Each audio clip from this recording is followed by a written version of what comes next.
Baik, kita coba tanda-tanda. Kan tadi kita belajar tentang prekondisi stroke. Artinya ini jauh-jauh hari bisa mungkin berlaku sampai puluhan tahun ke depan. Tapi paling nggak kita sudah tahu di awal-awal. Yang pertama kan tadi ada angin, dahak, api, stasis. Kita yang paling dasar dulu angin. Orang yang punya masalah angin berarti sering masuk angin. Kalau dikerokin merah seperti ini. Kemudian matanya kabur. Berarti minta kacamata begitu ya. Aduh kok susah baca ya, ini kecil banget ya gitu ya. Berarti matanya mulai kabur, minta kacamata. Berarti pasti dia ada angin. Pasti itu. Kalau sampai sekarang saya udah pakai kacamata, tapi keluhan saya bukan mata karena sudah pakai kacamata. Keluhan saya pegel-pegel badannya. Sudah masuk sindrom P. Tadi yang kita bahas.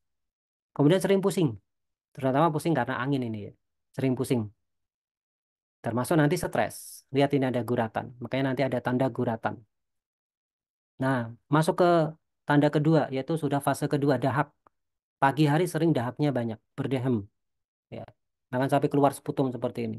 Nah, ini tanda-tanda ini sudah mulai lemah limpa.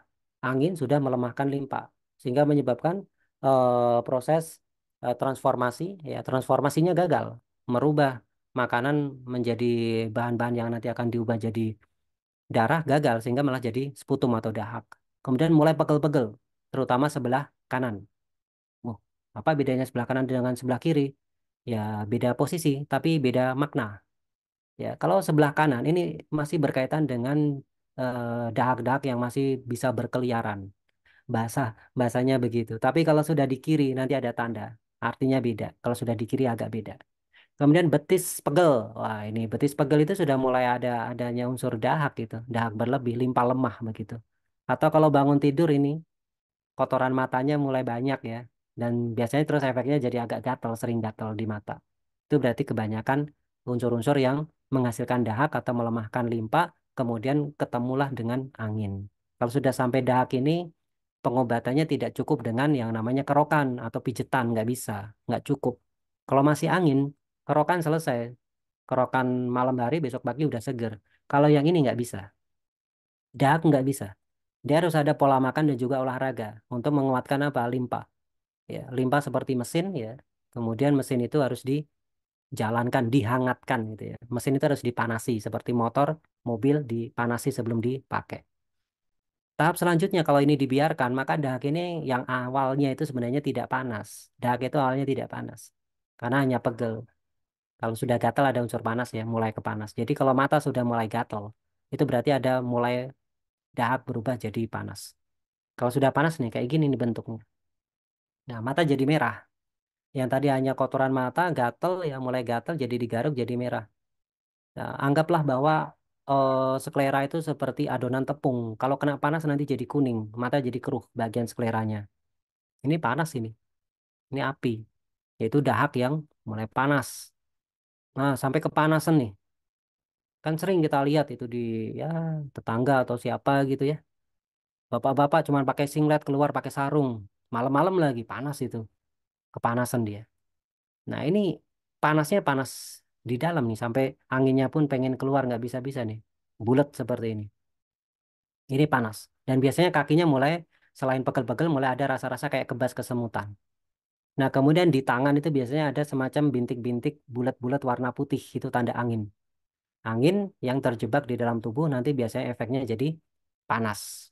Ya, ingat bahwa api itu butuh O2, butuh angin. Kalau O2-nya habis ya mati juga. Nah, barulah kemudian kalau sudah naik lagi ke stasis. Kalau stasis itu akan berada di sisi sebelah kiri kecenderungannya, ya, kecenderungannya. Ada di sakitnya cenderung di sebelah kiri dan sumbatan itu kalau dibiarkan akan menjadi warna hitam. Kecenderungannya gelap atau menghitam seperti ini. Ini berarti sudah ada stasis. Dan jangan dikira hanya di bagian kaki ya, karena nanti ada di area mata juga. Ya, kita akan bahas setelah ini. Nah, kemudian guratan itu biasanya akan ada dua. Guratan yang parah akan ada dua, yaitu guratan poin satu dan poin 2. Dan ingat bahwa guratan ini adalah tanda lemah limpa secara fisik, secara psikis, maaf. Guratan itu tanda, jadi guratan-guratan yang ada di wajah itu tanda bahwa ada kelemahan secara psikis. Dan biasanya sudah berdampak ke organ. Ya. Jadi kalau misalnya oh tanda di nomor 10 ini adalah kolon, di nomor 8 paru-paru misalnya begitu, itu secara psikisnya ya, secara psikisnya. Tapi biasanya sudah berdampak pada organ meskipun kadang yang punya organ tidak sadar, nggak ada tuh keluhan itu gitu, biasanya seperti itu. Nah ini kira-kira kalau ada garis nomor 1 dan nomor 2 ini orangnya terlalu perfeksionis banget, dipikir banget sampai kepikiran banget. Nah, ini orang-orang yang seperti itu siap-siap untuk mengalami serangan angin ya, yang kalau dibiarkan nanti jadi stroke. Ini berat banget, rasanya berat banget. Ya kalau mikir, nomor 1 ini setiap orang pasti mikir. Jadi ya minimal guratannya nomor 1 sajalah, jangan sampai nomor 2 kalau bisa. Ya kalau ada guratan di nomor 2 ya segera mulai eh, introspeksi diri. Mulai introspeksi diri. Jangan nyalahin orang karena sebenarnya yang salah kita. Jadi kalau ada guratan di nomor 2 perbanyak introspeksi diri. Kalau bingung, ah, emang saya salah apa ya? Tanya orang yang paham tentang ilmu diagnosa wajah, ya, ilmu jiwa dari wajah. Tuh. Tanda-tanda yang lain dari awal sudah mulai adanya komedo, ya. Ini kan juga gambaran sumbatan pori, ya. Gambaran lebih dalamnya ya bisa jadi nanti di pembuluh ada sumbatan atau mungkin di otak ada sumbatan begitu. Ah, ini berarti sifatnya lembab, ya. Ada unsur lembab kalau menghitam, lembab panas, ya.